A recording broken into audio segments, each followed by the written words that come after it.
So hello everyone, we are journalism society of MITS. हमारे साथ हैं आज एमआईटीएस के एक alumni Vivek sir. Sir 2019 MITS pass out हैं। सर ने आईएससी बैंगलोर से एमटेक परस्यू किया और अभी नॉट लैब्स जो एक यूएस बेस्ड स्टार्टअप है उसमें वर्क कर रहे हैं at a package of 1.05 CR. तो आइए हम सर से गाइडेंस लेंगे और उनकी इस जर्नी के बारे में जानेंगे कि उनका ये बात कैसा रहा।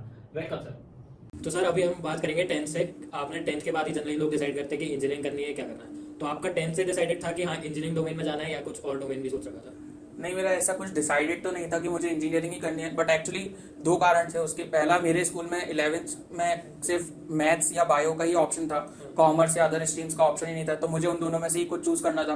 बायो में मेरा ज्यादा इंटरेस्ट नहीं था, मैथ्स थोड़ा ठीक था, मैं ये तो नहीं कहूँगा बहुत अच्छा था या पसंद था मुझे, लेकिन बायो के कंपैरिजन में मैथ्स मेरा ठीक था, हमेशा से मुझे मैथ्स थोड़ा ठीक लगा। तो फिर मुझे लगा कि मैथ्स ही ले लेना चाहिए, तो फिर मैथ्स ले लिया। अब 11th में मैथ्स ले लिया तो उसके बाद में फिर ऑप्शंस बहुत लिमिटेड ही रहते हैं। उस टाइम पे मैं ज्यादा अवेयर भी नहीं था। आजकल तो बहुत ऑप्शंस है, लोगों को पता होते भी या नहीं भी पता होते, लेकिन उस टाइम पे तो मैथ्स लेने के बाद यही लगता था कि इंजीनियर ही बनना है। तो फिर अब मुझे भी वही करना पड़ा। मुझे 11th में ये भी नहीं पता था कि इंजीनियरिंग में एडमिशन लेने के लिए जेई का एग्जाम देना पड़ता है, तो मैंने उसके लिए कभी प्रिपेयर भी नहीं किया। 11th में मेरे दोस्त था, वो प्रिपेयर करने कोटा चला गया, तब मुझे पता चला कि जेई जैसे एग्जाम भी होते हैं, उसके लिए प्रिपरेशन करते हैं बच्चे कोटा जाके। उस टाइम पे बहुत ट्रेंड में भी था, लोग कोटा जाके तैयारी करते थे। आजकल भी है, लेकिन आजकल हर शहर में कोचिंग सेंटर्स हैं तो बच्चे वहां भी कर लेते हैं। तो मैंने तो प्रिपरेशन करी नहीं। बिना प्रिपरेशन के एक स्टेट बोर्ड का स्टूडेंट, मैं एमपी बोर्ड से हूँ, सीबीएसई से भी नहीं, तो स्टेट बोर्ड के स्टूडेंट को बिना प्रिपरेशन के जेई निकालना लगभग नामुमकिन है, अनलेस अंटिल वो बहुत एक्स्ट्रा ऑर्डिनरी हो, जो मैं नहीं था। तो मैंने पेपर दिया 12th के साथ में जेई का। 12th में जेई का फॉर्म भरने के लिए भी मेरे दोस्त ने कहा कि ये फॉर्म भरना पड़ेगा तभी एडमिशन मिलेगा कॉलेजेस में। तो फॉर्म भर दिया, पेपर दिया, तो मेरे 360 में से 57 मार्क्स आए थे। और उस साल कट ऑफ था, 2014 की बात है, जो मैंने 12th पास किया था, 115, तो आधे ही थे एग्जैक्ट में, हाफ मार्क पे था, तो कुछ हुआ नहीं। बोर्ड में मेरे 12th में परसेंटेज 88 थे, 10th में 81 थे, 12th में फॉर्चुनेटली 88 पहुंच गए। मैथ्स में मेरे 96 मार्क्स थे, तो जो मेरे मैथ्स के टीचर थे या थोड़े कुछ और मेंटर कह लो या टीचर्स, उन्होंने सजेशन दिया कि एक बार ड्रॉप लेके देख लो, मैथ्स में तुम्हारे अच्छे मार्क्स हैं, शायद तुम कुछ अच्छा कर लो तो कुछ इंप्रूव हो जाए। तो 2014 के बाद 12th पास करके मैंने ड्रॉप ले लिया। ड्रॉप में एक साल तो मिलता है नहीं है, अगस्त से कोचिंग से स्टार्ट होती है, फरवरी में एंड हो जाती है, तो वो 7-8 महीने का टाइम रहता है, और वो सफिशिएंट नहीं रहता है। वो बस एक हमें क्या कहते हैं फेक फीलिंग देता है कि शायद हम अगले साल क्रैक कर लेंगे, जो कि नहीं हो पाता, क्योंकि जो 2 साल में लोग नहीं कर पाते वो आप 6 महीने में नहीं कर पाओगे।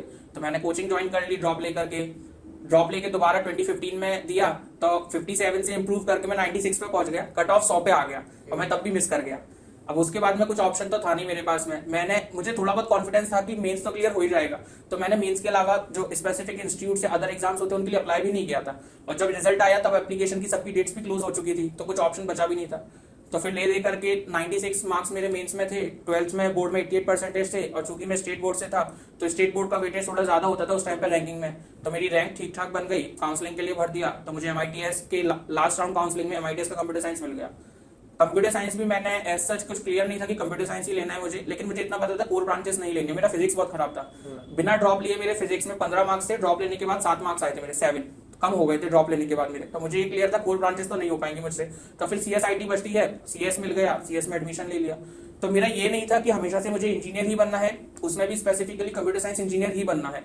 इंजीनियर इसलिए बन गया क्योंकि मैथ्स लिया, ऑप्शन नहीं था। कंप्यूटर साइंस इंजीनियर इसलिए बन गया क्योंकि कोर ब्रांचेस में नहीं जाना था। और फिर जब पहुंच गए तो फिर लगा कि अब इसी में कुछ कर लेते हैं, कहीं ना कहीं तो पहुंच ही जाएंगे। तो ऐसे मैं कंप्यूटर साइंस इंजीनियर एमआईटीएस में आके लैंड किया। हाँ, तो मतलब शुरू में ये भी नहीं पता था कि जेई कहाँ से देना है और जेई के लिए मतलब कॉलेज में एडमिशन लेने के लिए भी जेई देना है, लेकिन फिर वो आगे चीजें चलती गई और आप फिर कंप्यूटर साइंस ब्रांच में पहुंच गए। हाँ। और जेई की इन्फॉर्मेशन ना होने के बाद आगे चल के आपने गेट भी क्रैक किया। अगर सोचा जाए तो पहले जेई के कॉम्पिटेटिव एग्जाम की आपको जानकारी नहीं थी और फिर आपने गेट जैसा कॉम्पिटेटिव एग्जाम क्रैक किया, तो वो अपने आप में एक इंस्पायरिंग चीज है कि पहले नॉलेज नहीं थी, लेकिन फिर उसके बाद एक बहुत ही प्रेस्टिजियस एग्जाम होता है गेट, उसमें आप एआई अच्छी रैंक लेके आए, तो ये एक चीज अच्छी लगी। वो अब आप हमेशा सेम गलती तो नहीं करोगे, आपने कभी कुछ गलती करी है, उस समय गाइडेंस की कमी थी, मैं अवेयर नहीं था, तो ऐसा हमेशा तो नहीं होगा। उस गलतियों से सीखा मैंने, प्रोएक्टिवली समय से पहले चीजों को समझा, क्या क्या करियर पाथ्स अवेलेबल हैं बीटेक करने के बाद में, उनके बारे में सोचा। फिर उनमें से मेन जो अगर हम देखा जाए तो बच्चे या तो कैट की तैयारी करते हैं फॉर एमबीए, या फिर गेट की तैयारी करते हैं फॉर एमटेक, या फिर बच्चे प्लेसमेंट्स के लिए ही प्रिपरेशन करते हैं जिनको हायर स्टडीज के लिए नहीं जाना है। मुझे ऐसा कोडिंग में बहुत ज्यादा इंटरेस्ट था नहीं। मेरे कुछ दोस्त कोडिंग की तैयारी करते थे, मतलब कोडिंग करते रहते थे, उनको ये था कि प्लेसमेंट्स अच्छे हो जाएंगे उससे। वो सही बात भी है, हो भी जाते हैं, एटलीस्ट जो इन जनरल होते हैं उनसे तो कुछ अच्छा ही हो जाता है। मुझे इंटरेस्ट था नहीं तो मैंने कभी उस पर उतना टाइम लगाया भी नहीं। और कैट या गेट में से मुझे गेट ज्यादा सही लगा, क्योंकि कैट फील्ड चेंज हो जाते हैं, वहां टेक्निकल से मैनेजमेंट में चले जाते हैं। तो फिर मैंने फाइनली डिसाइड कर लिया 5th सेमेस्टर में कि मुझे गेट ही करना है, और फिर मैंने उसकी प्रिपरेशन स्टार्ट कर दी। मतलब आपने एडमिशन लेते टाइम आपको एमआईटीएस में ये नहीं पता था कि क्या करना है, लेकिन फिर आगे चीजें बढ़ती गई और आपने 5th सेमेस्टर में ये डिसाइड किया कि अब गेट देना है। एडमिशन लेते टाइम तो मुझे कंप्यूटर साइंस इंजीनियर क्या होता है ये भी नहीं पता था। इंजीनियरिंग में एडमिशन ले लिया, सोच लिया जैसे और बच्चे करेंगे वैसे हम भी कर लेंगे, गो विद द फ्लो रहता है ना कि जैसे सब लोग चल रहे हैं वैसे हम भी कर ही लेंगे। तो एंटर हो गए कैंपस में।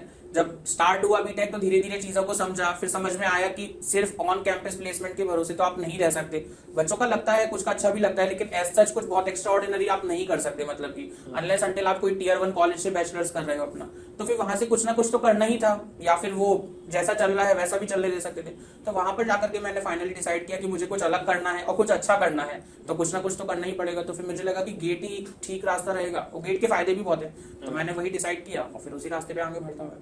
तो जैसे अब गेट आपने 5th सेमेस्टर में डिसाइड किया, अब उसके बाद आप पर्टिकुलरली सीएस ब्रांच से थे, तो आपके आसपास जो लोग थे वो सब कोडिंग कर रहे थे, तो उस टाइम इनसिक्योरिटी फील नहीं होती थी कि हाँ मैं तो गेट की प्रिपरेशन कर रहा हूँ, लेकिन एक बार क्योंकि आपका जेईई में भी 3 मार्क्स से कट ऑफ रह गया था, तो इनसिक्योर कभी फील होता होगा कि कहीं गेट में भी नहीं हुआ तो ये मेरे साथ के लोग तो निकल जाएंगे प्लेसमेंट लेके और मैं कहीं रहना चाहूँ। सब तो नहीं कर रहे थे, लेकिन ज्यादातर कर रहे थे। मतलब ज्यादातर लोग हायर स्टडीज के लिए तैयारी नहीं करते हैं, क्योंकि एक तो ये भी लोगों को रहता है कि ऑलरेडी 4 साल तो पढ़ ही रहे हैं, फिर एग्जाम के लिए पढ़ो, एग्जाम क्रैक करो, उसके बाद में फिर से मास्टर्स की डिग्री के लिए पढ़ो, फिर वहां पे जाके और मेहनत करनी है, प्लेसमेंट्स के लिए वहां भी तैयारी करनी पड़ेगी।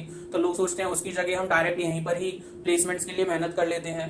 और वो थोड़ा बहुत रहते ही है, लगता था कि कुछ दोस्त कर रहे हैं कोडिंग, तो शायद हो सकता है कि यार अब पता, क्योंकि गेट एक एग्जाम है, वो एक 3 घंटे का एग्जाम है, साल में एक बार होता है। मान लीजिए आपका एग्जाम अच्छा नहीं गया, तब आपके सेकंड ऑप्शन क्या है, अगले साल देने का। अब आप पे प्लेसमेंट्स की अगर हम बात करें तो थाउजेंड्स ऑफ कंपनीज हैं, एटलीस्ट हंड्रेड्स तो है ही जिनमें आप अप्लाई कर सकते हो। एक में इंटरव्यू खराब जाएगा तो हो सकता है किसी और में अच्छा चला जाएगा। तो कहीं ना कहीं अगर हम सिलेक्शन रेशियो के हिसाब से बात करें तो प्लेसमेंट्स ज्यादा सेफ रहते ही हैं। लेकिन वो कहते हैं ना कि if you risk nothing then you risk everything, तो कुछ ना कुछ तो हमें रिस्क पे रखना ही पड़ता है। और एज सच वो ब्लाइंड रिस्क भी नहीं था, वो एक कैलकुलेटेड रिस्क था, क्योंकि मैं गेट की प्रिपरेशन कर रहा था, उसके साथ में मैंने फाइनली कॉलेज में प्लेसमेंट्स के लिए अपियर तो हुआ ही मैं। वहां से जो सर्विस बेस्ड कंपनीज होती है, मास रिक्रूटर होते हैं, 2 कंपनी से मुझे ऑफर भी मिला, तो एक बैकअप तो मेरे पास में था ही। और बाकी जो क्लियर विजन था एक मेरा गेट को लेकर, मैं उस रास्ते पे अपना कंसिस्टेंटली आगे बढ़ता रहा और उसके लिए मेहनत करता रहा। पर्टिकुलरली अगर हम गेट की बात करें तो आप सीएसई ब्रांच में अगर आप गेट देने का सोचते हो, तो अगर हम गेट एग्जाम देते हैं तो या तो हम एमटेक कर रहे होते हैं या हम एक पीएसयू का अप्रोच रखते हैं। तो आपकी अप्रोच, जैसे आपकी रैंक आई थी अच्छी, तो आपको उसमें पीएसयू भी मिल सकता था, तो आपने पीएसयू का ऑप्शन ना रख के एमटेक करना क्यों सोचा, ये एक क्वेश्चन रहेगा। इंटरेस्टिंगली जब मैंने गेट की प्रिपरेशन स्टार्ट करी थी तो मैंने पीएसयू को टारगेट रखकर ही प्रिपरेशन स्टार्ट करी थी, क्योंकि इन जनरल हम लोग जॉब के बारे में ही बात करते हैं कि नौकरी कैसी लगेगी, कहाँ लगेगी, कितने की लगेगी। तो जैसे ऑन कैंपस प्लेसमेंट के स्टेट्स में उस टाइम पर जो थे, उसके हिसाब से पीएसयूज में जो पैकेज ऑफर होता है, जो सैलरी ऑफर होती है, तो मुझे लगा कि गेट करके पीएसयू में इतनी अच्छी जॉब मिल जाती है, अच्छी सैलरी है, गवर्नमेंट जॉब मानी जाती है, क्लास ए ऑफिसर की जॉब रहती है, फैसिलिटीज रहती हैं। तो मुझे लगा कि अगर गेट क्रैक कर लिया तो पीएसयू में ही नौकरी लग जाएगी, वो इतनी अच्छी जॉब है तो वही करनी है। तो जब मैंने प्रिपरेशन स्टार्ट करी अपनी गेट की, तब तो मैं यही सोच रहा था कि मुझे पीएसयू में ही जाना है। पीएसयू में जाने के लिए कंप्यूटर साइंस ब्रांचेस के जो वैकेंसी होती है वो बहुत कम होती है नंबर्स में, तो मेरा टारगेट ये था कि अंडर 100 ऑल इंडिया रैंक लानी है मुझे। अगर किसी पीएसयू में चाहिए, श्योरिटी चाहिए कि हो जाए किसी ना किसी में, तो मैं टारगेट वही लेके चला। जैसे जैसे मेरी गेट की जर्नी आगे बढ़ती गई तो मुझे इंटरेस्ट भी आने लग गया पढ़ाई में, जो गेट के कोर सब्जेक्ट्स थे उनमें, और उसके अलावा जो मेरे फैकल्टी थे जो गेट पढ़ाते थे, उनका भी यही सजेशन था कि जॉब तो तुम्हें जिंदगी भर करना ही है, चाहे अभी से स्टार्ट करो या 2 साल बाद स्टार्ट करो, आप फिर जॉब ही करोगे या एटलीस्ट कुछ ना कुछ कॉर्पोरेट डोमेन में ही काम करते रहोगे। लेकिन अगर आप एमटेक करते हो तो उससे आपको एक अलग एक्सपोजर मिलेगा हायर स्टडीज का, रिसर्च का, और शायद आपका पीएचडी के लिए इंटरेस्ट आ गया, या फिर और भी अलग करियर पाथ्स आप चूज कर सकते हो अगर आप उसके लिए जाते हो। तो फिर मुझे भी यही लगा कि एक बार एमटेक करके देख लेना चाहिए। मतलब ऐसा कुछ था नहीं कि मुझे एमटेक ही करना है, लेकिन बस यही था कि सब लोगों ने कहा तो मुझे भी लगा ठीक है यार। और एक अधूरा सपना भी होता है ना हर इंजीनियर का, आईआईटीज में पढ़ने का, तो वो भी पूरा हो जाएगा और शायद उसके बाद कुछ अच्छा करियर बन जाए। तो फिर फाइनली टारगेट जो मेरा था वो अंडर 100 पीएसयू के लिए था। जब एमटेक की बात आई तो आईआईटी बॉम्बे एक ड्रीम इंस्टीट्यूट है। आईआईएससी बेंगलोर में बीटेक नहीं होता है, इसी साल से आईआईएससी बेंगलोर ने BTech in maths and computing start किया। उसके पहले आईआईएससी बेंगलोर में बीटेक नहीं होता था, वहां मास्टर्स या पीएचडी ही होता है। तो मुझे भी यही लगा कि तो हमारा जो सबसे ज्यादा नाम किसी इंस्टीट्यूट का सुना होता है तो आईटी बॉम्बे या आईटी दिल्ली सेकंड नंबर पे, तो मेरा भी यही था आईटी बॉम्बे से ही करना है, फिर तो एमटेक करना है। तो आईटी बॉम्बे के लिए फिर से अंडर 100 रैंक ही चाहिए थी एडमिशन के लिए, तो टारगेट सेम था, गोल चेंज हो गया था बस, मतलब तो मैं वही प्रिपरेशन करने लग गया।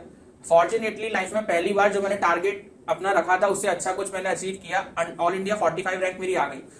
ज्यादा अच्छी रैंक का एक नुकसान ये होता है कि आपको सब कुछ मिल सकता है तो कंफ्यूजन बढ़ जाता है कि अब क्या लेना है इनमें से।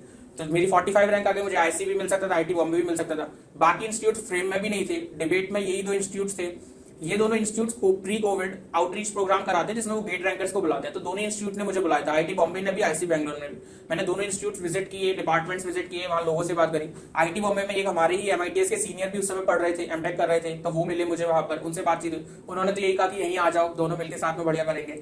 और आईसी बैंगलोर भी मैं गया, मुझे आईसी बैंगलोर ज्यादा ठीक लगा, क्योंकि देखिए दोनों ही इंस्टीट्यूट से प्लेसमेंट तो आपको बहुत अच्छे मिल ही जाते हैं, कोई अंतर नहीं है। आईसी बैंगलोर का एक एक्स्ट्रा एडवांटेज ये है कि वहां आपको रिसर्च का एक्सपोजर भी मिलता है।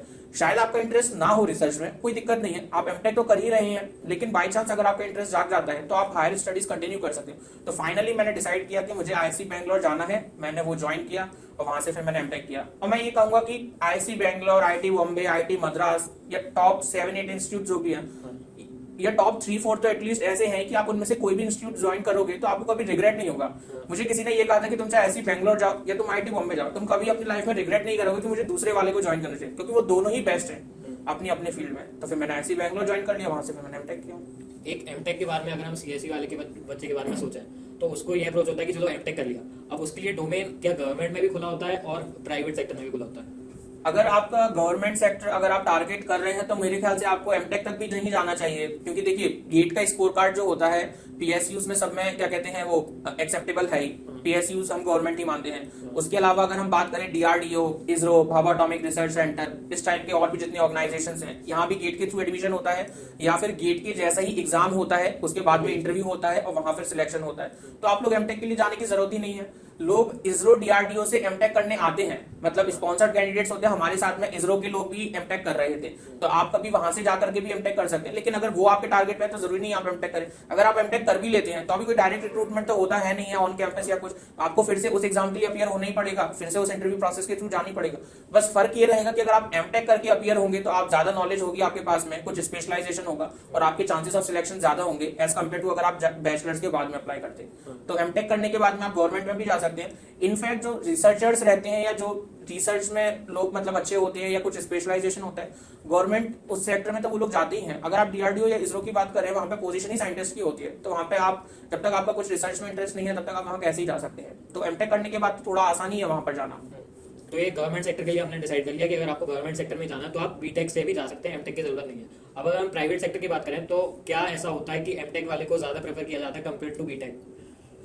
It depends. अगर आप मान लीजिए बात कर रहे हैं कि आईआईटी बॉम्बे के बीटेक वर्सेस आईआईटी बॉम्बे का एमटेक, अगर आप उन दोनों को कंपेयर कर रहे हैं तो it depends on company and the role. कुछ रोल्स के लिए या कुछ स्पेसिफिक कंपनीज ऐसी होती हैं जो बीटेक को ज्यादा प्रेफर करती हैं। बीटेक थोड़े ज्यादा यंग है, बीटेक का जो स्टूडेंट वहां पढ़ रहा है वो जेईई एडवांस क्लियर करके आया है, तो उनको लगता है वो ज्यादा शार्प है, होते भी हैं अगर हम कहें तो उनको ज्यादा प्रेफर करते हैं। अगर आप किसी टीयर 2 टीयर 3 कॉलेज का बीटेक वर्सेस किसी टीयर 1 कॉलेज के एमटेक को कंपेयर करें तो ऑब्वियसली उस एमटेक वाले को प्रेफरेंस ज्यादा मिलेगी। आईएससी में ऐसा कुछ था ही नहीं, क्योंकि वहां बीटेक था ही नहीं, वहां तो एमटेक था और पीएचडी था। पीएचडी से तो कुछ 2-4 बच्चे ही प्लेसमेंट्स के लिए अपियर होते हैं, बाकी कोई अपियर होते ही नहीं, तो एक तरीके से सिर्फ एमटेक के ही बच्चे थे, तो वहां कभी ऐसा रहा ही नहीं कि किसको ज्यादा प्रेफरेंस मिलेगी। हाँ, लेकिन अगर आप इंस्टीट्यूट अलग अलग हैं तो ऑब्वियसली जो बेटर इंस्टीट्यूट है वहां के कैंडिडेट को प्रेफरेंस ज्यादा मिलेगी इर्रिस्पेक्टिव ऑफ डिग्री, चाहे वो बैचलर्स हो या मास्टर्स हो। तो अगर आप किसी प्रोडक्ट बेस्ड कंपनी की बात कर रहे हैं तो आपको, अगर आपने मान लीजिए आईएससी या आईआईटी जैसे किसी अच्छे इंस्टीट्यूट से आप मास्टर्स डिग्री है आपके पास में, तो ऑब्वियसली आपको थोड़ी बहुत प्रेफरेंस मिली जाएगी।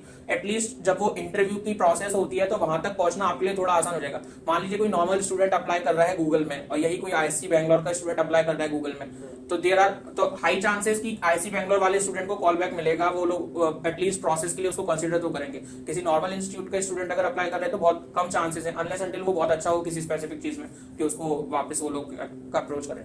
तो गेट एक तरीके से इस ऑप्शन की तरह भी देखा जा सकता है कि आप अगर बीटेक अगर आप किसी टीयर 1 या टीयर 3 कॉलेज से, टीयर 2 या टीयर 3 से कर रहे हैं तो आप अपना इंस्टीट्यूट सुधारने के लिए, वो पोर्टफोलियो या नाम लेने के लिए आप गेट करें और अपने आप को इंप्रूव करें।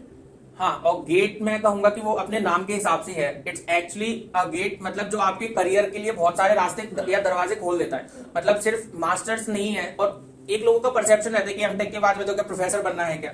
मतलब अब तो थोड़ा थोड़ा बदल रहा है, आज से 5 या 10 साल पहले लोग सोचते थे एमटेक कर रहा है तो मतलब प्रोफेसर बनना होगा इनको, तो ये ऐसा नहीं है। एमटेक करने के बाद में आप अगर कॉर्पोरेट में जाना चाहते हैं तो भी आपका करियर बहुत अच्छा ही रहेगा, ऐसा नहीं है कि आपका करियर वहां पे खराब होगा। तो इसलिए मेरे हिसाब से अगर आप गेट को देखें तो गेट से देखिए आप एमटेक कर सकते हैं, डायरेक्ट पीएचडी कर सकते हैं, आप गवर्नमेंट सेक्टर में जा सकते हैं पीएसयूज में, आप एमटेक करके कॉर्पोरेट प्राइवेट सेक्टर में भी जा सकते हैं। गेट का स्कोर कार्ड 3 साल वैलिड रहता है। आप बीटेक के जस्ट बाद एमटेक करने नहीं जाना चाहते तो आप कुछ और कर सकते हैं, 1 साल 2 साल कॉर्पोरेट में जॉब, उसके बाद आपका माइंड चेंज होता है तब आप एमटेक के लिए जा सकते हैं। तो बहुत सारे ऑप्शंस हैं।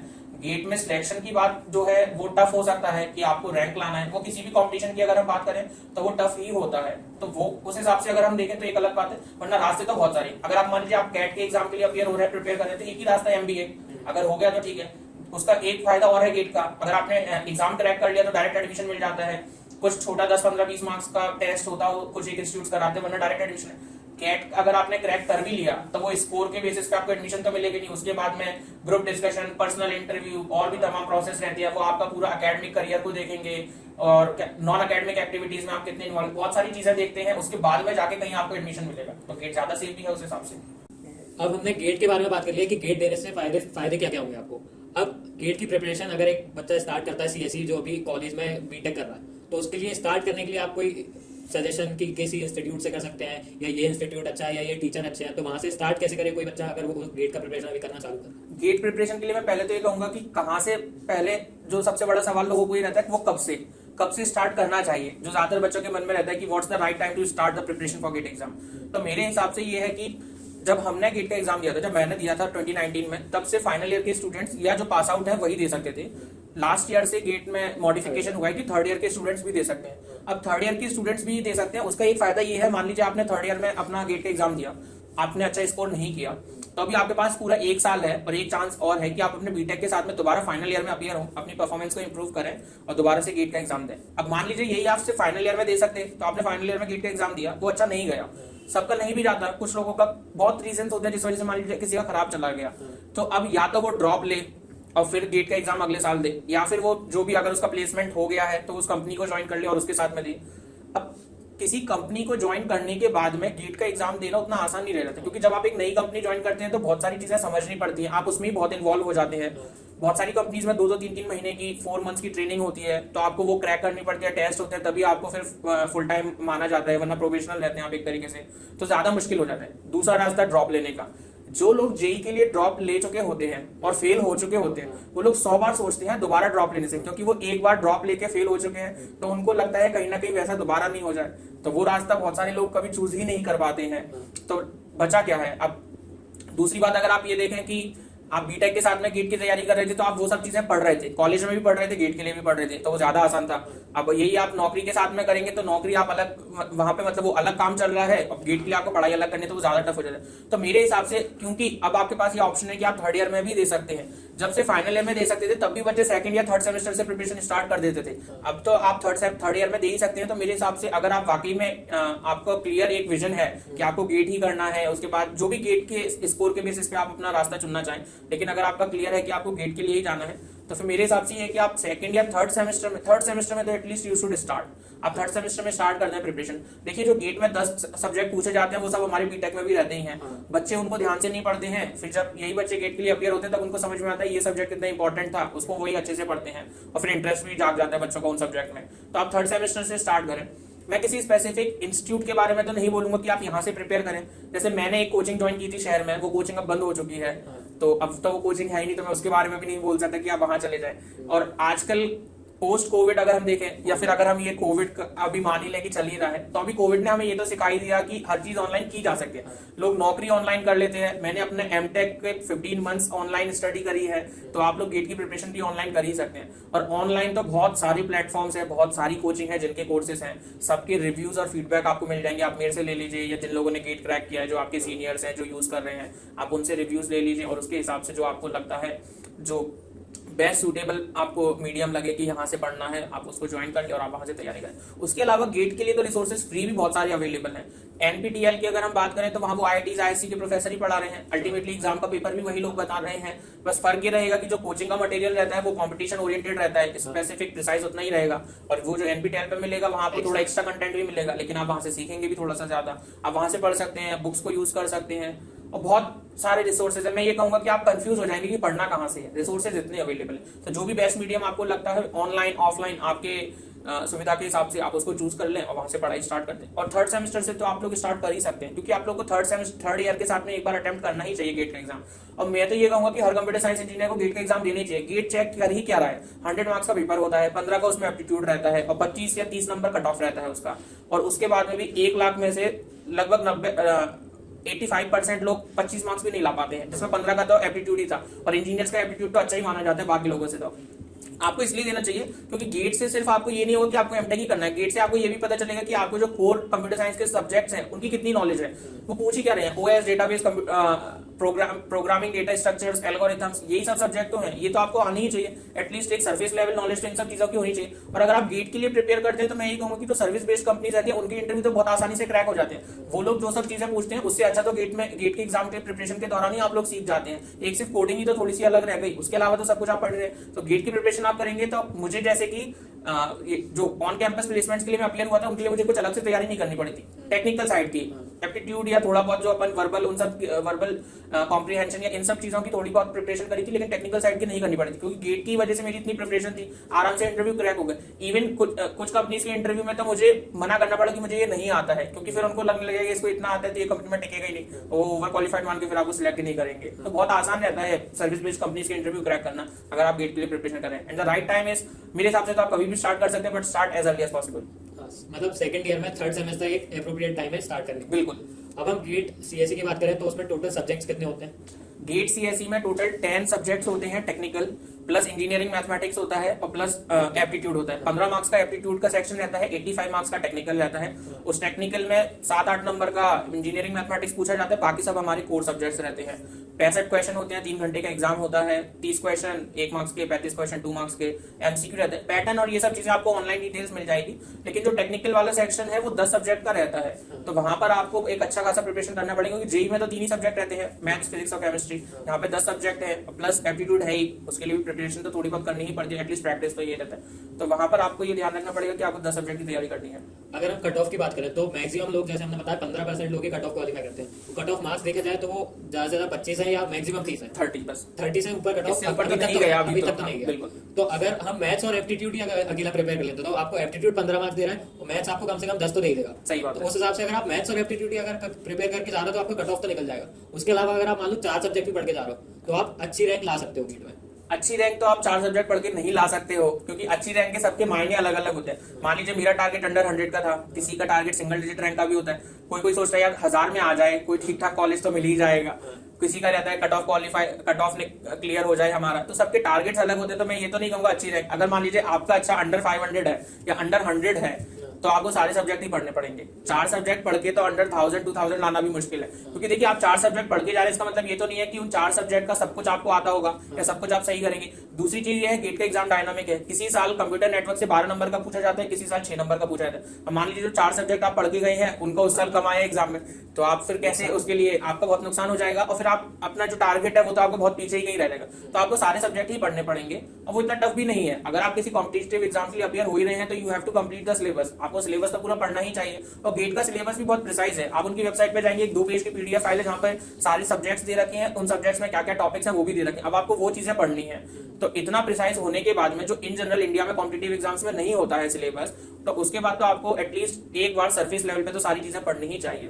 तभी आप कुछ अच्छी रैंक को टारगेट कर सकते हैं और अचीव भी कर सकते हैं। नहीं तो आप बस सोच सकते हैं कि शायद तुक्के से आपका कुछ हो जाए, लाना तो इम्पॉसिबल ही है ऑलमोस्ट, अगर आप आधा सिलेबस पढ़ के जाते हैं या पूरे से कुछ कम।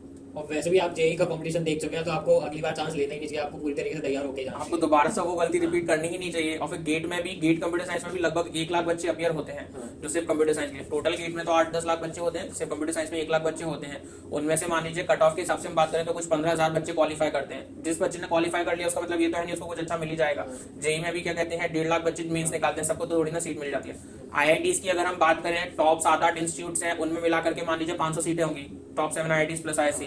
बाकी आईआईटीज को भी मिला ले तो 1000 सीटें होंगी। मैं सेंट्रल यूनिवर्सिटीज प्लस एनआईटीज मिला लूं तो 2-2.5 हजार सीटें होंगी। तो यानी कि आपको उतने में रैंक चाहिए कहीं ना कहीं। और पीएसयू का आप टारगेट करें तो आपको 100-200 में ही रैंक चाहिए, वरना पीएसयू मिलना तो बहुत मुश्किल है कंप्यूटर साइंस वालों को। और अगर वो रैंक आपको लानी है तो उसके लिए तो फिर आपको प्रिपरेशन अच्छी होनी ही चाहिए आपकी, मतलब की आपका फोकस, डेडिकेशन और मेहनत तो आपको चाहिए अगर आप कॉम्पिटिशन एग्जाम के लिए प्रिपेयर कर रहे हो तो। Plus consistency. हाँ। गेट में वो जरूर चाहिए क्योंकि 10 सब्जेक्ट है।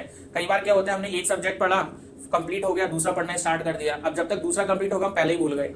और कई बार क्या होता है 2-3 सब्जेक्ट हमने पढ़ लिया, फिर 1-2 महीने का ब्रेक ले लिया, फिर दोबारा पढ़ने स्टार्ट किया, अब क्या हुआ जितना पहले पढ़ा था वो सब भूल गए। तो कंसिस्टेंट रहना, आप जब भी प्रिपरेशन स्टार्ट करें उसको कभी छोड़े नहीं। किसी दिन आपको चाहे आधा घंटा ही क्यों ना मिल रहा हो या 1 घंटा मिल रहा हो, आप उतनी देर के लिए पढ़े, लेकिन पढ़े जरूर। जैसे मैंने जब प्रिपरेशन स्टार्ट करी उसके बाद मैं डेली पढ़ते ही था। मेरे सेमेस्टर एग्जाम्स जब होते थे तभी कुछ 5-7 दिन का वो ड्यूरेशन रहता था जब मैं टच नहीं करता था, वरना तो कुछ भी हो जाए मैं पढ़ता जरूर था गेट का, चाहे 1 घंटा पढ़ू, 2 घंटा पढ़ू या 30 मिनट के लिए पढ़ू, क्योंकि एक कंसिस्टेंसी बनी रहती है तो आपको एक हैबिट बन जाती है। दूसरी चीज ये रहती है कि आपने एक सब्जेक्ट पढ़ा, जब आप दूसरा सब्जेक्ट पढ़ रहे हैं तो उसी ड्यूरेशन में आपको पहला सब्जेक्ट रिवाइज भी करना चाहिए, क्योंकि अगर आप रिवाइज नहीं करेंगे तो आप उसको भूल जाएंगे। ऐसे ही जब आप कर करके 10 सब्जेक्ट पे पहुंचते हैं तो बाकी के 9 सब्जेक्ट भी उस ड्यूरेशन में आपके रिवीजन चलते रहना चाहिए, तभी वो सब आपके बफर में बना रहेगा। वरना 10वें सब्जेक्ट तक पहुंचते पहुंचते आधे वैसे ही क्लियर हो गए तो दोबारा आपको उतने एफर्ट्स लगाने पड़ेंगे। गेट के लिए मैं जहाँ तक जितने लोग अपेयर किए हैं या जितने टीचर्स हैं उनसे जितना मैं सुना है, जो जेई और गेट में मेन डिफरेंस मेरे को अभी तक फील हुआ वो यही है कि अगर आप गेट में रिवीजन नहीं करोगे तो आप पक्का निपटने वाले हो। बिल्कुल, और रिवीजन के लिए तो मैं ऐसे समझाता हूँ, मान लीजिए 10 सब्जेक्ट होते हैं गेट के एग्जाम में, पहली चीज तो आपको उन 10 सब्जेक्ट को पढ़ना है, फिर उनको याद भी रखना है। अब गेट का जो जेई का एग्जाम होता है वहां पे सेक्शंस रहते हैं, मैथ्स, फिजिक्स, केमिस्ट्री अलग अलग है। आप जब मैथ्स के क्वेश्चन कर रहे हैं तो फिजिक्स का कोई क्वेश्चन नहीं आ रहा है। गेट का जो एग्जाम रहता है उसमें एप्टीट्यूड का सेक्शन रहता है और टेक्निकल सेक्शन रहता है। अब जो टेक्निकल सेक्शन है उसमें 10 सब्जेक्ट के क्वेश्चन प्लस मैथ्स के क्वेश्चन है और वो रैंडमली ऑर्डर में आ रहे हैं, मतलब कि वहां पे कुछ ऐसा नहीं कि पहले सब्जेक्ट क्या है। आपने एक क्वेश्चन कंप्यूटर नेटवर्क्स का किया, अगला क्वेश्चन मैथ्स का आ गया, उसके बाद तीसरा डेटा स्ट्रक्चर्स का आ गया। कंप्यूटर साइंस में एक कॉन्सेप्ट होता है कॉन्टेक्स्ट स्विच, प्रोसेसेस के बीच में जब हमारे सिस्टम पे प्रोसेसेस चल रही होती हैं तो मल्टीटास्किंग जो हम बोलते हैं ना, गाने भी सुन रहे हैं, गेम भी खेल रहे हैं, कुछ कोड भी लिख रहे हैं, तो कॉन्टेक्स्ट स्विच होता है उनके बीच में। कॉन्टेक्स्ट स्विच के बीच में कुछ टाइम लगता है। अब मान लीजिए आपने रिवीजन अच्छे से नहीं किया है, तो अगर आपने रिवीजन अच्छे से नहीं किया तो जब आप इंजीनियरिंग मैथमेटिक्स का क्वेश्चन अटेम्प्ट करके अगला क्वेश्चन कंप्यूटर नेटवर्क या ऑपरेटिंग सिस्टम का अटेम्प्ट कर रहे होंगे तो आपको अपनी नॉलेज में, ब्रेन में भी कॉन्टेक्स्ट स्विच मारना होगा ओएस पे, ऑपरेटिंग सिस्टम सब्जेक्ट पे। अब आपको अगर रिवीजन अच्छे से नहीं होगा तो कॉन्टेक्स्ट स्विच मारने में आपको टाइम ज्यादा लगेगा।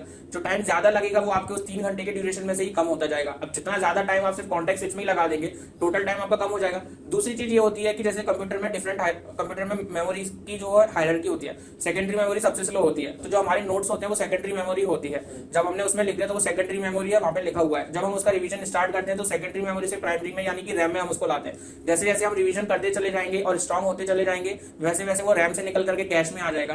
पर एक टाइम पे वो इतने स्ट्रांग होना चाहिए आपका रिवीजन कि वो कैश से निकल के रजिस्टर्स में हो। Registers fastest unit of memory होता है, ताकि जब आपको स्ट्राइक करे, आप क्वेश्चन देखने के साथ ही आपको स्ट्राइक कर जाना चाहिए कि ये तो ये वाला कॉन्सेप्ट है, इसको ऐसे अटेम्प्ट करना है और ये मेरे नोट्स में मैंने वहां पे पढ़ा था, वहां लिखा हुआ है। क्योंकि अगर ये टाइम आपने एक्स्ट्रा लगा दिया तो कहीं ना कहीं आप बाकी उन लोगों से पिछड़ जाएंगे जो इसमें कम टाइम लगा रहे हैं, और टोटल टाइम जो आपका रहेगा क्वेश्चंस को अटेम्प्ट करने के लिए वो आपका कम हो जाएगा। इसलिए मैं ये कहता हूं कि गेट के एग्जाम में रिवीजन प्लस आपकी प्रैक्टिस जो है वो बहुत अच्छी होनी चाहिए। सिर्फ और सिर्फ कॉन्सेप्ट पढ़ने से काम नहीं चलेगा। अगर ये दोनों चीज आपकी बहुत अच्छी हैं तो कहीं ना कहीं आप बाकी लोगों से वैसे ही बहुत आगे हैं, सिर्फ टेक्निकल नॉलेज के टर्म्स में अगर हम बात नहीं करें तो। जैसे कि हम इंजीनियरों की बात भी करते हैं, उनका काम होता है कंसेप्ट को अप्लाई करना। अब आप जेई में वो कर चुके हो कि आपको बताया जाता है कि आपको कंसेप्ट अप्लाई करना आना चाहिए, लेकिन गेट में उससे जेई से भी एक लेवल आगे आना चाहिए आपको कि और अच्छे तरीके से कंसेप्ट अप्लाई करना। सही बात है, क्योंकि वहां पे एक वाइड स्पेक्ट्रम ऑफ हम ये कहें कि नॉलेज को टेस्ट किया जाता है, तो आपको वो आना ही चाहिए। और कंसेप्ट सिर्फ पढ़ के हम उसको पढ़ तो लेते हैं, अल्टीमेटली जो क्वेश्चन होता है उसमें एप्लीकेशन ही होता है उस कॉन्सेप्ट का। हमको वो नहीं आता है तो सिर्फ पढ़ लेने से तो वैसे भी कुछ नहीं होती। सिर्फ प्रैक्टिस ही वो चीज है जिससे आपको कंसेप्ट को अप्लाई करना आएगा, और अगर कहीं आप लैग कर रहे हैं तो आपको अपनी कमियां भी उस प्रैक्टिस से ही पता चलेंगी। क्योंकि थ्योरी बेस्ड तो वैसे भी गेट में कोई एक क्वेश्चन दिखेगा ही नहीं। तो एक आध मार्क्स का क्वेश्चन रहेगा जहाँ पे कुछ रूल के बारे में आपसे पूछेंगे, वैसे क्वेश्चन 2-3 होंगे एग्जाम में, सारे तो वैसे भी नहीं होने हैं। तो इसलिए वो तो आप उम्मीद छोड़ दें कि कोई रट के चला गया या कुछ पढ़ के चला गया तो उसका हो जाएगा, वो तो नहीं होगा। जैसे जेई में लोगों को स्कोप होता है केमिस्ट्री, जेई में, हाँ जेई में ऑब्वियसली रहता ही है। मतलब कि तो जेई एक अंडर ग्रेजुएट लेवल कॉम्पिटिशन, मतलब अंडर ग्रेजुएट्स में एडमिशन लेने के लिए होता है। गेट जो होता है वो पोस्ट ग्रेजुएशन में एडमिशन लेने के लिए होता है, तो वो भी एक फर्क है। तो और दोनों एग्जाम अलग अलग चीजों को टेस्ट करना चाहते हैं तो पैटर्न भी अलग है, तो आप कंपेयर नहीं कर सकते मेरे हिसाब से इन टर्म्स ऑफ। वो दोनों फील्ड सेम ही है, इंजीनियर्स ही उसको भी देते हैं जो इंजीनियरिंग करना चाहते हैं, बस उस हिसाब से वो सेम है। बाकी दोनों एग्जाम बहुत अलग है एक दूसरे से। ठीक, अब हम बात करेंगे जैसे आपका प्रिपरेशन फेज था, 10 सब्जेक्ट करने थे, टाइम आपने 5th सेमेस्टर से चालू करा था, तो आप लो फेज भी आते होंगे कभी कभी, कोई सब्जेक्ट पढ़ रहा हो बिल्कुल समझ में ही नहीं आ रहा कि ये हो क्या रहा है, मतलब कभी तो बिल्कुल ब्लैंक ही हो जाता है। तो उस टाइम में आप अपने आप को मोटिवेट कैसे करते थे कि नहीं करना है, अभी भी कंसिस्टेंसी मेंटेन करनी है? एज सच मैं ये कहूंगा कि जो पहला साल प्रिपरेशन का था तब तो ऐसा कुछ कभी लगा नहीं, क्योंकि जब पढ़ रहे थे तब आता ही नहीं था कुछ, और जब आता ही नहीं है तो ऑब्वियस ही बात है चीजें नहीं बनेंगी, इसलिए आप उनको सीख रहे हैं, पढ़ रहे हैं। धीरे धीरे पढ़ता गया। अब जैसे कोई चीज आपसे नहीं बन रही है तो आप उसको दोबारा पढ़ेंगे, दोबारा क्वेश्चन को प्रैक्टिस करेंगे, टाइम ज्यादा देंगे। वही चीज मैं करता रहा तो धीरे धीरे चीजें बनना शुरू हो गई। हाँ, लेकिन मैं ये कहूंगा कि एग्जाम के एक महीने पहले मुझे ऐसा लगा था, तब मैं मैथ्स के कुछ टॉपिक्स पढ़ रहा था और उसमें कुछ चीजें नहीं बन रही थी, तो तब मुझे लगा अब एग्जाम जैसे पास होता है और आपका टारगेट बहुत बड़ा होता है, तो आपको छोटी सी कमी से भी बहुत ज्यादा आप नर्वस हो जाते हो, क्योंकि आपको लगता है कि वो 1 मार्क्स या 2 मार्क्स से भी बहुत बड़ा फर्क आ जाएगा आपके टारगेट को अचीव करने में। तो वहां पर जाकर के थोड़ा मुझे एकदम से लगने लगे कि यार ये मैथ्स के क्वेश्चन नहीं बन रहे हैं, कैसे होगा, पता नहीं एग्जाम खराब नहीं हो जाएगा, जबकि बाकी सब मैंने पढ़ लिया था, टेक्निकल वाले सब्जेक्ट रिवीजन हो रखा था, तो काफी अच्छे से वो। लेकिन फिर धीरे धीरे लगा कि नहीं यार, जब सब कर लिया है तो इसको भी कर लेंगे, और कोई एक चीज में थोड़ा बहुत कम या ज्यादा होने से आप अपने पूरे एग्जाम खराब हो जाएगा, वो तो नहीं रहेगा। तो ऐसा लो कभी फील हुआ नहीं, और अगर कभी होता भी है तो मेरे हिसाब से हर एक चीज की तैयारी करने से पहले या कोई भी जब आप अपना गोल बनाते हैं तो आपको एक चीज क्लियर होनी चाहिए कि वो गोल आपने क्यों बनाया है, आप उस गोल को अचीव करके क्या पाना चाहते हैं। अगर आपको ये क्लियर है कि आप इसलिए ये काम कर रहे हैं, तो मेरे ख्याल से जब भी कभी आप डिमोटिवेट होंगे या कभी भी आपको थोड़ा सा वो वैसा महसूस होगा, तो आप हमेशा उस चीज को याद करेंगे कि ये रीजन है, इस वजह से मुझे ये काम करनी है, तो वहां से आपको दोबारा वो मोटिवेशन इंस्पिरेशन मिलेगा और आप दोबारा से उतनी मेहनत करने लग जाएंगे। तो मैं हमेशा कहता हूँ कि व्हाट, हमें ये तो पता होना ही चाहिए कि हम क्या करना चाहते हैं, उसके साथ में हमें ये भी पता होना चाहिए कि हम वो काम क्यों करना चाहते हैं। वो क्यों ही होता है जो उस क्या को अचीव करने में हमेशा हमें इंस्पायर करता है।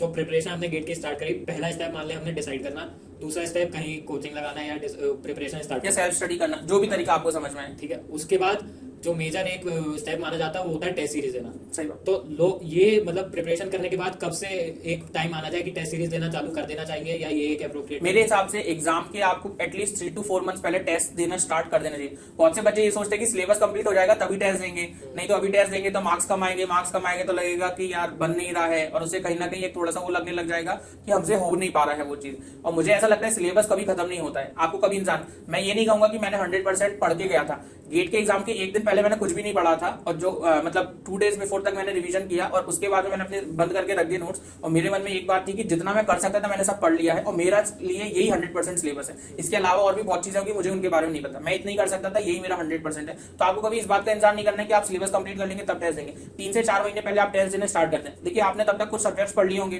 टेस्ट टॉपिक वाइज होते हैं, सब्जेक्ट वाइज होते हैं, मल्टी सब्जेक्ट होते हैं, फुल टेस्ट होते हैं। आप टॉपिक वाइज टेस्ट से स्टार्ट कीजिए, धीरे धीरे आपका सब्जेक्ट कंप्लीट हो गया तो आप सब्जेक्ट वाइज पे जाइए, जब आपके मल्टीपल सब्जेक्ट्स हो गए तो मल्टीपल सब्जेक्ट लीजिए, और एग्जाम के आखिरी 1 या 2 महीने पहले आप स्टार्ट कर दीजिए फुल टेस्ट देना, और फिर फुल टेस्ट जितने हो सके उतने दीजिए। जब आपकी प्रिपरेशन आपको लग रहा है कि ठीक है लगभग सब चीजें पढ़ चुकी, फुल टेस्ट का फायदा ही ये होता है कि वो 3 घंटे का टेस्ट होता है, तो आपको एक तो सिटिंग की हैबिट बन जाती है कि भाई 65 क्वेश्चन करने हैं, 3 घंटे का टाइम बैठना है, और दूसरा आपके कहीं ना कहीं आप सबकॉन्शियसली आपका ब्रेन भी प्रिपेयर हो जाता है उस एग्जाम के लिए, क्योंकि आपको 3 घंटे का एग्जाम तो टेस्ट तो घर पर डेली दे ही रहे हैं, तो वहां पर जब आप जाएंगे तो आपको ऑलरेडी इतनी प्रैक्टिस होगी कि आपको बहुत अजीब नहीं लगेगा।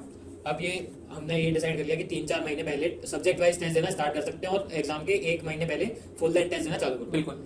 अब ये हमारे प्रिपरेशन फेज हो गया। अब इसके बाद जिस दिन आपकी वो गोल्डन वर्ड्स लिखे आए थे कि AIR 1 से AIR 45 सिलेक्टेड, उस दिन की फीलिंग आपकी क्या थी, वो हम थोड़ा जानते। उससे पहले मैं बताऊंगा कि एग्जाम वाले दिन की फीलिंग क्या थी। एग्जाम वाले दिन एक्चुअली में क्या होता है, जैसे मैं आपको बताऊं कि 12th क्लास से लेकर के और कॉलेज के अपने सेमेस्टर एग्जाम्स तक, गेट के पहले भी और गेट के बाद में भी मेरी एक आदत रही कि मैंने एंड मोमेंट तक पढ़ाई करी है। मतलब मैं गाड़ी पे बैठा रहा हूँ तो गाड़ी पे बैठ के भी मैं पढ़ता था, एग्जाम में आधा घंटा लेट देने जाता था कई बार तो कॉलेज का सेमेस्टर का, क्योंकि मैं उस आधे घंटे में भी पढ़ाई कर रहा था। गेट का सिर्फ और सिर्फ मैं ये कहूंगा कि मेरे लाइफ का अब तक का एक एग्जाम सिर्फ गेट का ही है जब मैंने एक दिन पहले ही पढ़ाई बंद कर दी। गेट के एग्जाम के एक दिन पहले मैंने कुछ नहीं पढ़ा, जब एग्जाम देने के तो रास्ते में भी कुछ नहीं पढ़ा, क्योंकि एक तो सिलेबस इतना वास्ट होता है, आप जो काम आप 1.5 साल या 1 साल में नहीं कर सकते आप 1 दिन में तो वैसे भी नहीं कर सकते हो, उससे बस आप नर्वस हो जाओगे, उल्टा आप भूलने लग जाओगे। तो मैंने नहीं पढ़ा, मैं एग्जाम देने के लिए गया, और एग्जाम दे करके जब मैंने कंप्यूटर बेस्ड टेस्ट होता है, जब मैंने सबमिट बटन दबाया तो मुझे इस बात की फिक्र नहीं थी कि रिजल्ट क्या होगा। मेरे मन में सिर्फ एक बात ये थी कि मैं यही कर सकता था, मैंने अपना बेस्ट किया। जैसे जेई के एग्जाम का हूं तो कहीं ना कहीं समय कम था, मैं अवेयर नहीं था, लेकिन एक बात मेरे मन में हमेशा ये भी रही कि मैंने उतनी मेहनत भी नहीं करी कभी। मैं रात को पढ़ता ही नहीं था, रात को 10 बजे भी पढ़ते पढ़ते टेबल पे सो जाता था, तो मैंने कभी उतना सिंसियरली शायद तैयारी भी नहीं करी, वरना थोड़ा बेटर तो मैं कर ही सकता था। तो गेट का एग्जाम का जब मैंने एग्जाम दिया और सबमिट किया तो मेरे मन में बस एक बात ये थी, मैं इससे ज्यादा नहीं कर सकता, क्योंकि जितनी मेहनत मैं कर सकता था, जो भी कुछ मैं कर सकता था मैंने सब किया। जो रेस्ट्रिक्शन खुद पे लगा सकता था, मतलब कि हर तरीके से मैंने सारी चीजें कर ली। मैंने टाइम टेबल बनाया अपनी जिंदगी में पहली बार, वो चार्ट मैंने आज भी संभाल के रख रखा है घर में, जहाँ पे मैंने टाइम टेबल बना रखा था। तो मेरे मन में ये था कि यही बेस्ट मैं कर सकता था। वही पहला एग्जाम था जहाँ पे एग्जाम देने के बाद मैंने किसी से आगे डिस्कशन नहीं किया कि तूने इस क्वेश्चन का क्या आंसर लगाया। कुछ दोस्त पूछ भी रहे तो मैंने कहा बाद में बात करेंगे, अभी नहीं करना। गेट का एग्जाम जब आप देते हैं तो 1 या 2 दिन बाद उसकी आपकी आंसर शीट आ जाती है, और आजकल बहुत सारी कोचिंग्स की वेबसाइट रहती है, उस पर आप उसकी लिंक पेस्ट कर दो तो वो इवैल्यूएट करके भी बता देंगे कि वो कितने मार्क्स आ रहे हैं। 10-15 दिन तक तो मैंने वो किया ही नहीं। दोस्त पूछते थे कि कितने क्या आ रहे हैं, लेकिन मैंने वो इसलिए नहीं किया क्योंकि देखिए जो आप कर सकते थे वो आपका सर्वर पे लॉग है, अब आपकी किस्मत, आपने अपना बेस्ट कर दिया। अब रिजल्ट के आने तक का ये ड्यूरेशन है जब आपको कोई चीज की टेंशन नहीं है, क्योंकि रिजल्ट आ गया मान लीजिए खराब आ गया तो भी टेंशन है, अच्छा आ गया तो भी सोचना आगे क्या करना है। तो वो फेज मैं कहूंगा कि ऐसा था जब कोई टेंशन नहीं थी और मैं टेंशन कोई लेना भी नहीं चाहता, ऑलरेडी इतनी मेहनत कर चुका था मैं गेट के एग्जाम के लिए, तो 10-15 दिन तक तो मैंने बिल्कुल ध्यान ही नहीं दिया। फिर क्या होता है देखिए, दोस्त धीरे धीरे डिस्कशन करते हैं, यार इस वाले क्वेश्चन का आंसर ये आ रहा है, मेरा वो था, तो कहीं मुझे लगने लगे कि नहीं यार मेरा तो कुछ अलग था, कहीं गड़बड़ तो नहीं हो गई, मार्क्स कम तो नहीं हो गए। तो फिर 15 दिन बाद जाकर के मैंने चेक किया था आंसर शीट से कि मेरे कितने मार्क्स आ रहे हैं, वो अच्छे ही थे मतलब कि, तो फिर लगा कि नहीं इतनी कुछ गड़बड़ हुई नहीं, थोड़ा बहुत ऊपर नीचे होगा तो वो मैनेज हो जाएगा। फिर उसके बाद फाइनली गेट एग्जाम का रिजल्ट आया, तो रिजल्ट एक दिन पहले ही आ जाता है। गेट वालों का ये है कि वो जिस दिन की डेट रखते हैं उसके एक दिन पहले ही रिजल्ट डिक्लेयर करते हैं, क्यों पता नहीं, तो एक दिन पहले ही आ गया। और हम लोग को भी यही था एक दिन पहले ही आएगा, तो हम लोग उसी को एक्चुअल डेट भी मान रहे थे, रिजल्ट आज ही आना है जैसे, मतलब कि जबकि ऑफिशियल डेट कल की थी। तो उस दिन शाम को 5 बजे के आसपास रिजल्ट आया, मैंने चेक किया, तो पहले चेक किया तो फिर मैंने कहा एक बार कंफर्म कर लूँ, और क्योंकि कई बार ये होता है जब बहुत अच्छा आ जाता है तो आपको लगता है कि सही में आया है कितना नहीं आया है, जबकि टारगेट में ही था वो, तो ऐसा कुछ वो बहुत अलग भी नहीं था। और चूंकि आंसर शीट से चेक किया हुआ था तो भी था कि इतना आसपास ही आएगा, तो फिर मैंने दोबारा चेक किया, तो पता चला ऑल इंडिया रैंक 45 ही आई है, 100 का टारगेट था, अंडर 50 ही आ गई, तो वो ऑब्वियसली बहुत अच्छा था। तो मेरे हिसाब से लाइफ में जब आप कुछ गोल करते हो और उसको अचीव कर लेते हो तो आप उस फीलिंग को वर्ड्स में एक्सप्रेस भी नहीं कर सकते, आपको कितनी खुशी होती है, क्योंकि लाइफ में बड़ा गोल रखना ही बहुत बड़ी बात होती है। हम में से ज्यादातर लोग तो गोल ही बड़ा नहीं रखते अपना, लोग 1000 में रैंक लाने की सोचते हैं या कट ऑफ निकालने की सोचते हैं। मैं तो ये कहता हूँ आप ऑल इंडिया रैंक 1 को टारगेट करो ना, कम या ज्यादा कुछ भी, अगर आपका खराब भी होता है तो क्या दिक्कत है, लेकिन टारगेट बड़ा रखने में क्यों है।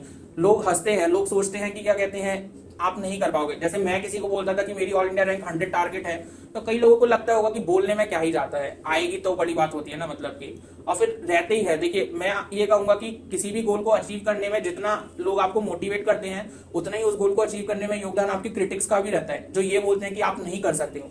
मेरे साथ में भी था, स्कूल में भी बहुत से लोग बोलते थे कि ये क्या ही कर लेगा, और फिर स्कूल में तो मैं एक एवरेज स्टूडेंट ही था, तो उनकी बात सही भी थी, तब तो मुझे भी लगता था, तो उनके लिए मैं कुछ क्यों कहूंगा। कॉलेज में भी जब मैं गेट की तैयारी कर रहा था या बीटेक में था, तब भी लोग यही सोचते थे कि क्या ही कर लेगा, जैसे और लोग कर रहे हैं वैसे ही कर लेगा। तो मेरे हिसाब से लगता है वो जो लोग जो क्रिटिक्स होते हैं आपके, जो ये बोलते हैं ना कि आप क्या ही कर सकते हो, देख लेंगे हम भी, तो वही आपको असली में मोटिवेट करते हैं। तो और वो जिस दिन आप अपना गोल अचीव करते हैं वही दिन होता है उन लोगों को असली जवाब, और वो आपको देने की भी जरूरत नहीं है, उनको अपना जवाब ऑलरेडी मिल जाता है। आप जब वो लोग बोल रहे हैं तब आप कुछ पलट के बोल भी देंगे, उससे क्या फर्क पड़ जाएगा, उस दिन तो आप कुछ भी नहीं है ना। जिस दिन आपने अपना गोल अचीव कर लिया, उनको अपने आप अपने उन सवालों का जवाब मिल जाता है। और वो जब मैंने रिजल्ट देखा तो मैं बहुत खुश हुआ, उसके बाद दोस्तों को फोन करके बताया, अपने टीचर्स को बताया, घर पे बताया, तो सब लोग खुशी थे।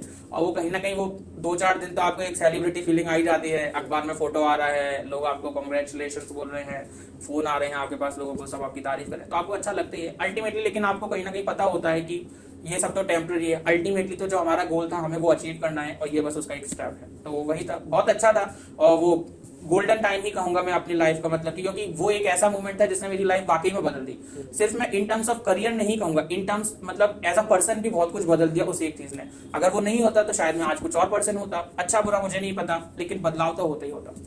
तो अगर हम कॉलेज में बात करें तो कई लोग होते हैं ज्यादा सोशल होने की कोशिश करते हैं कि सोशल लाइफ में 4 साल है, 4 साल जीने हैं, तो उन लोगों के लिए आप क्या कहना चाहेंगे कि 4 साल वो पूरे तरीके से जीने ही चाहिए, कि अगर ये भी समझना चाहिए लोगों को कि अगर वो 4 साल मेहनत कर लेंगे या गेट के लिए अच्छे से मेहनत करेंगे तो उनकी बाद में सोशल लाइफ और करियर वाइज सब सही होने वाला है। नहीं, सोशल तो मतलब होने में कोई बुराई नहीं है, मैं तो खुद बहुत था, मेरे तो खुद ही हमारा 20 दोस्तों का 20 लोगों का ग्रुप था हमारा, तो मतलब क्या कहते हैं हम भी खूब मस्ती करते थे, उसमें कोई बुराई भी नहीं है। और मेरे ख्याल से बीटेक का वो जो समय रहता है वो समय भी दोबारा कभी लौट के नहीं आता है, और आप हमेशा उस समय को याद करके सोचेंगे कि यार ये काम कर लेते, वो काम कर लेते, तो वो सब भी करना चाहिए, लेकिन सिर्फ मस्ती ही नहीं करनी चाहिए। मतलब देखिए 4 साल का बीटेक रहता है, आप 4 साल पूरा आराम करेंगे तो फिर आप उसके बाद में तो आपको बहुत मेहनत करनी पड़ेगी।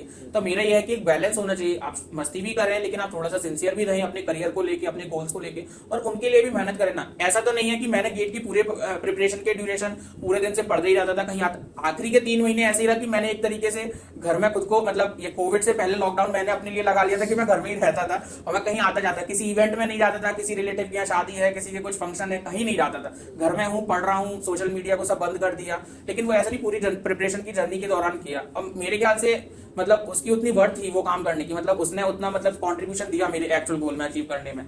तो आप सब कुछ करें, लेकिन एक आप क्या कहते हैं थोड़ा सा सिंसियर भी रहें, आपको एक विजन होना चाहिए अपने गोल्स को लेकर के, और कहीं ना कहीं आपको पता होना चाहिए कि मुझे ये काम करना है और ऐसे ऐसे आगे बढ़ना है ताकि मैं अपने गोल को भी अचीव कर सकूं। क्योंकि सारा समय आप मस्ती में निकाल देंगे तो देखिए क्या होता है, जब आप मजे कर रहे होते हैं तब तो सब आपके साथ में होते हैं, लेकिन जब आप कहीं ना कहीं पीछे रह जाते हैं और दूसरे लोग आगे बढ़ जाते हैं तब फिर आपके साथ में कोई नहीं होता, फिर आप अकेले ही होते हैं। मान लीजिए आपका कोई दोस्त बहुत आगे चला गया या उसने कुछ बहुत अच्छा कर लिया, तब वो नौकरी तो उसी के पास है ना, आपके पास तो नहीं है। अब वो उसको तो शेयर आपके साथ नहीं कर सकता ना। मजे में जब आप थे तब तो दोनों साथ में थे, लेकिन आज तो आप अलग अलग आपका स्टेटस हो गया ना। तो वही है कि आपको ये भी सोचना चाहिए कहीं ना कहीं हमें अपने लाइफ गोल्स को लेकर भी थोड़ा सीरियस रहना है और उनको भी अचीव करना ही पड़ेगा, उनके लिए मेहनत। तो आपके प्रिपरेशन फेज को अगर हम दो पार्ट में डिवाइड करें तो ये मान सकते हैं कि वो पेपर के 3 महीने से पहले का एक फेज था और उसके पहले जो 5th सेमेस्टर से चल रही थी वो एक अलग बिल्कुल। तो उसमें आपके पहले वाले फेज में कितने स्टडी आवर्स रहते थे और जो आखिरी के 3 महीने थे उनमें आपके कितने स्टडी आवर्स रहते थे? स्टडी आवर्स तो वैसे मैं कहूंगा कि वेरी करते हैं, मतलब मेरे लिए भी करते थे और पर्सन टू पर्सन भी करते हैं। फिर भी मैं अगर अपने पहले फेज की बात करूं तो तब तो ये रहता था, जैसे मैंने ऑफलाइन कोचिंग ज्वाइन करी थी तो स्टार्टिंग में वो वीकडेज में रहती थी, कॉलेज गए, उसके बाद कोचिंग गए 2 घंटे की, फिर उसके बाद आके 1 घंटा पढ़ लिया। फिर वो वीकेंड्स पे शिफ्ट हो गई तो वीकेंड्स पे 6-7 घंटे की कोचिंग रहती थी। उसके बाद में कोचिंग पे पढ़ाई करने के बाद में फिर ये रहता था कि मैं घर पे आके डेली जरूर पढ़ता था। मेरी एक आदत थी कि आज मैंने अगर कोचिंग पे कुछ पढ़ा है नोट से मेरे, उसको आगे मैं एक बार रिवाइज करूंगा। उसका 2 फायदे रहते थे। मान लीजिए कोचिंग पे जब आपने 6 घंटे पढ़ा तो सब चीजें उतनी क्लियर नहीं हुई होंगी, कुछ डाउट्स भी रहे होंगे। जब आप घर पे आके दोबारा उनको पढ़ेंगे तो हो सकता है वो क्लियर हो जाए। अगर मान लीजिए आपको कोई डाउट भी रहता है तो आपको उसी समय वो याद रहेगा कि यार यहाँ पर डाउट है, मैं उस समय उसको नोट कर लेता था और अगले दिन जाकर के उसको पूछ लेता। ये एक हैबिट मैं कहूंगा कि शायद ये एक टर्निंग पॉइंट था मेरी पूरी प्रिपरेशन जर्नी में, जिसने मुझे बहुत मदद करी, क्योंकि मैं डेली आकर के उन चीजों को पढ़ता था। चाहे कितना लेट हो जाए मैं आकर के उसको पढ़ता ही था उस समय।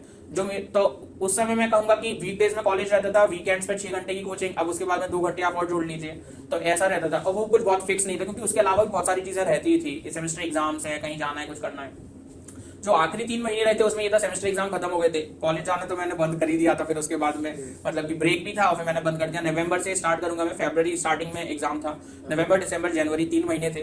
तो उस समय मैंने स्टार्ट किया एक तरीके से। वो 2-3 महीने का बीच में गैप आ गया था क्योंकि placements plus semester exam plus Diwali, तो वो ब्रेक आ गया। उसके बाद मैंने दोबारा से स्टार्ट किया था नवंबर से। तो स्टार्टिंग तो मैंने 10 घंटे से ही करी थी क्योंकि फिर कुछ और करना ही नहीं था ना। जैसे मैंने मतलब कि घर पे ही रह रहा हूँ, कहीं जाना नहीं है, कुछ और करना नहीं है, तो पढ़ना ही पढ़ना है गेट गई, तो 10 घंटे से स्टार्ट किया। फिर मैंने टाइम टेबल बना लिया। अब मेरा गोल जो था, मुझे पता है कि इसको अचीव करने के लिए इतना पढ़ना पड़ेगा, टाइम टेबल है।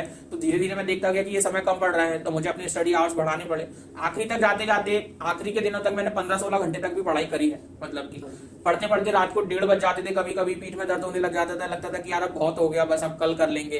लेकिन फिर कहीं ना कहीं लगता था अगर आज ये थोड़ा सा जो रह गया इसको कल पर डाल दिया तो कल और इकट्ठा हो जाएगा और ऐसे ही वो पेंडिंग होता चला जाएगा। और फिर कहीं ना कहीं अगर आपको वो अचीव करना ही है, मतलब उतना अच्छा स्कोर करनी है, तो फिर वो दोबारा से आप रिज्यूम करता था, फिर उसको उसी दिन कंप्लीट करके ही सोता था मैं। तो डेली का मेरा फिक्स रूटीन था कि इतना मुझे पढ़नी है, इतने घंटे प्रैक्टिस करनी है, इतने घंटे टेस्ट देना है, इतने घंटे के लिए रिवीजन करना है और इतने देर के लिए मुझे नए कॉन्सेप्ट्स पढ़ने हैं। ऐसे मेरा ड्यूरेशन रहता था, टाइम टेबल रहता था डेली का। टेस्ट सीरीज की अगर हम बात करें, हम टेस्ट सीरीज देते हैं तो आप कंसेक्यूटिवली टेस्ट दे रहे होते, तो कोई एक टेस्ट इसमें ऐसा होता है जहां आपको पता पड़ता है कि कहीं गलत रास्ते पे तो नहीं आ गए, तो उस टाइम आप कैसे खुद को मोटिवेट करते थे कि नहीं, हाँ खुद को और प्रिपेयर जैसे मैं फुल टेस्ट की बात करूं तो स्टार्टिंग में मैं फुल टेस्ट देता तो मेरे -10 मार्क्स हो जाते थे। मतलब -10 आते नहीं थे, नेगेटिव मार्किंग 10 मार्क्स की हो जाती। तो एक्चुअल जो मेरे 60-65 भी आ रहे हैं वो 50 रह गए, कभी 45 नंबर भी आ रहे। अब 100 में से 45 पे तो मुझे पता था कुछ भी नहीं हो पाएगा इसमें, तो कहीं 70, 75, 80 लाने पड़ेंगे और अभी तो 45 भी है, तो वो लगता ही था। लेकिन कहीं ना कहीं आपको खुद में भी एक कॉन्फिडेंस रहता है। अगर आप ईमानदारी से मेहनत कर रहे हैं तो आपको खुद में भी थोड़ा कॉन्फिडेंस रहेगा कि नहीं यार मैं मेहनत कर रहा हूँ, मुझे चीजें आती है, बनेंगी, थोड़ा शायद टाइम लगेगा लेकिन बनेगी। तो वही मेरे साथ भी रहा। धीरे धीरे जैसे मैं टेस्ट देता चला गया तो धीरे धीरे चीजें बनने लगी और फिर कहीं ना कहीं जो मेरा गोल था उसके आसपास मार्क्स आने लगे। तो फिर मुझे लगा कि सही रास्ते पर है और आगे धीरे धीरे इंप्रूव करते रहेंगे। तो अगर टेस्ट सीरीज में हम आपके लोएस्ट स्कोर और हाईएस्ट स्कोर की बात करें तो वो क्या रहेगा? लोएस्ट स्कोर तो मेरा फुल टेस्ट में मैं बात करूंगा तो 100 में से मेरे 42 मार्क्स भी आए हैं। और हाईएस्ट में अगर मैं बात करूंगा तो शायद मेरे ख्याल से 85 आए होंगे। ऑन एन एवरेज 65-70 के आसपास रहते थे मेरे, जो गोल के आसपास था। हर साल रैंक वेरी करती रहती है उन मार्क्स पे, लेकिन फिर भी कहीं ना कहीं ये था कि यहाँ आसपास चल रहे हैं तो ठीक ठाक रहेंगे। तो 45 to 85 तक मेरे मार्क्स आए हैं और इनके बीच में वेरी करते रहते थे। मतलब कि तो मतलब आप कट ऑफ के ऊपर तो हमेशा रहते? हाँ, कट ऑफ के ऊपर तो रहना ही था, वरना फिर इतने समय की क्यों ही मेहनत तो वैसे ही वेस्ट हो जाती पूरी।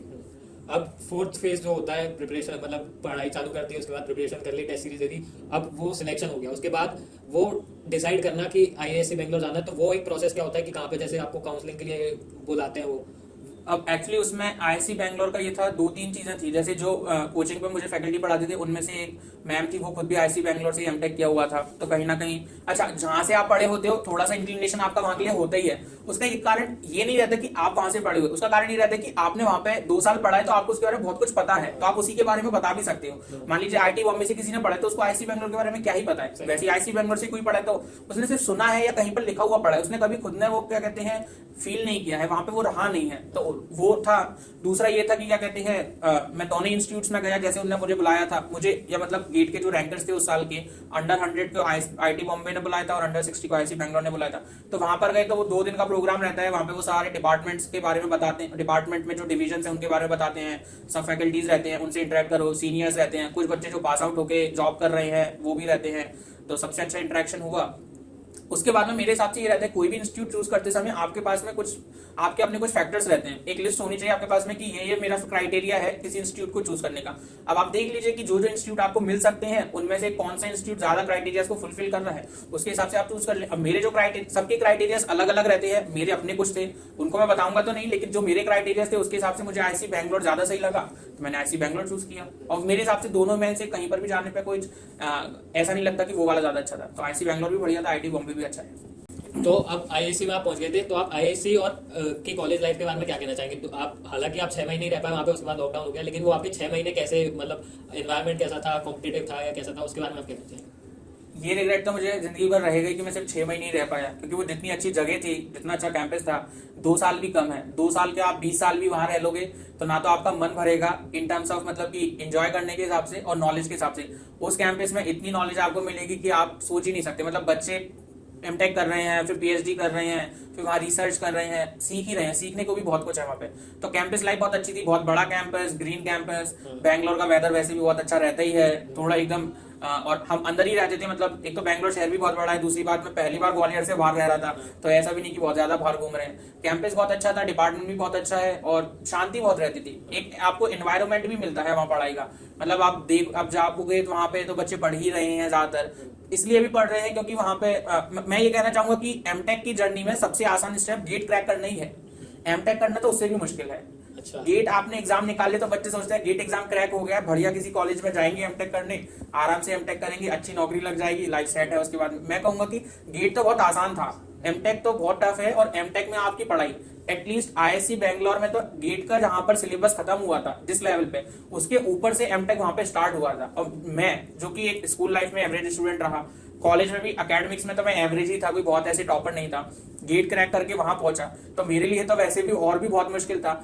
आप ये सोचिए कि आईआईसी बैंगलोर में ऐसे बच्चे हमारे साथ एमटेक कर रहे हैं जिन्होंने आईआईटी मद्रास से बीटेक, जो कि आज की तारीख में नंबर 1 इंजीनियरिंग कॉलेज है इंडिया का, और आईआईएम अहमदाबाद से एमबीए, ऐसे बच्चे वहां के हमारे साथ एमटेक कर रहे हैं और आपको उनके साथ कॉम्पीट करना है। तो सोचिए अब मेरे जैसा बच्चा जो टियर 3 कॉलेज से पढ़ के वहां पहुंचा है वो कैसे करेगा। मतलब शुरुआत में तो आप उन लोगों के सुन के आपको लगने लग जाएगा कि ये तो बहुत महान लोग हैं, इनसे कैसे कॉम्पीट करेंगे मतलब, लेकिन धीरे धीरे आपको ये पता होता है कि जब यहाँ तक आ गए हैं तो आगे भी कर लेंगे। मेहनत करनी पड़ती है और बहुत मेहनत करनी पड़ती है। मैं ये कहूंगा कि यहाँ जब लॉकडाउन लगा था तो घर आने से पहले जो 2-3 दिन थे असाइनमेंट्स की वजह से, उन 3 दिन में मैं सिर्फ 4 घंटे सोया था। और 4 घंटे भी मैं तब सोया था जब सुबह मेल आ गया था कि लॉकडाउन लग रहा है और अब आपको अपने घर के लिए जाना है। तब मैं दिन में 4 घंटे सोए थे कि अब तो घर जाना है, तो अब आराम से ही करेंगे। मतलब क्यों कहते हैं, इतना कभी कभी टफ हो जाता है, प्रेशर बहुत रहता है वहां पे, डेडलाइंस जो रहती हैं वो हार्ड रहती है, मिस नहीं कर सकते।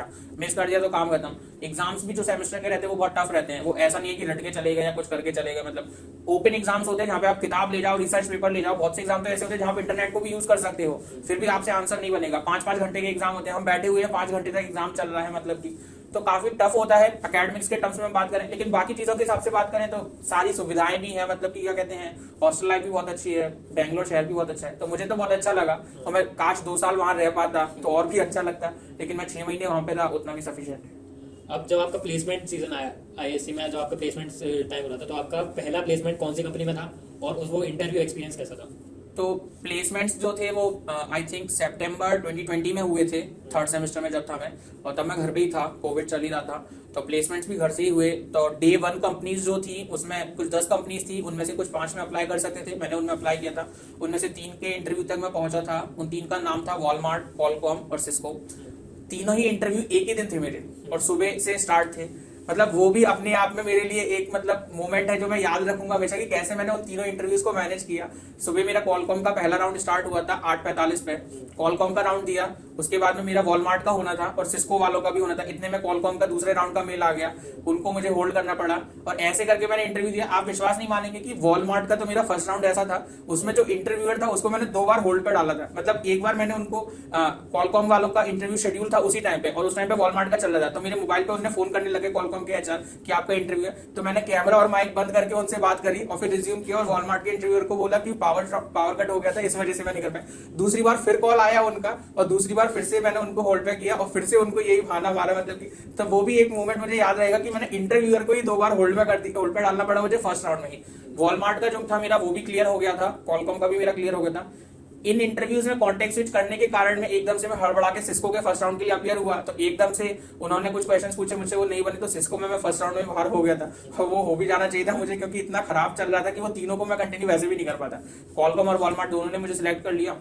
कॉलकॉम में जो काम था वो थोड़ा बहुत मेरे एरिया से, जो मेरा डोमेन था उससे अलाइन था, तो फिर मैंने सोचा कि कॉलकॉम ही मुझे ज्वाइन करनी चाहिए, तो फिर मैंने फाइनली कॉलकॉम ही ज्वाइन करी। वहाँ मेरी profile machine learning compiler engineer की थी। वॉलमार्ट में जो था वो सॉफ्टवेयर डेवलपर का ही रोल था, तो फिर वो मुझे उतना लगा भी नहीं। फिर मुझे लगा कि यहाँ पे करियर ग्रोथ थोड़ी अच्छी रहेगी, तो फिर मैंने इसलिए कॉलकॉम ही ज्वाइन की थी।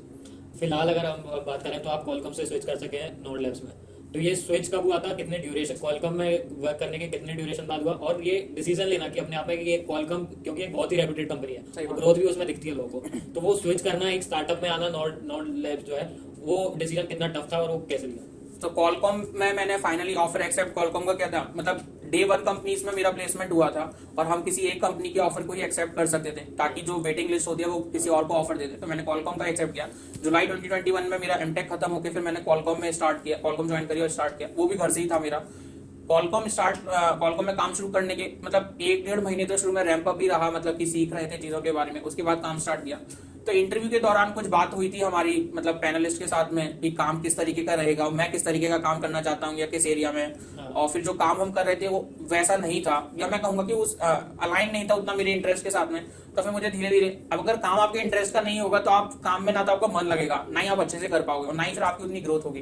तो मुझे ये तो लग रहा था कि यार यहाँ से कुछ और करना है। जो मेरे एडवाइजर थे एमटेक के, वो उनकी भी अपनी एक स्टार्टअप थी, उनसे भी ऑफर था, लेकिन मैंने उसको इसलिए ज्वाइन नहीं किया था क्योंकि मुझे लगा था कॉलकॉम बड़ी कंपनी है, यहाँ करियर अच्छा रहेगा, थोड़ा स्टेबल भी रहेगा, तो इसलिए मैंने ज्वाइन कर लिया। तो कहीं ना कहीं मेरे मन में चल तो रहा था।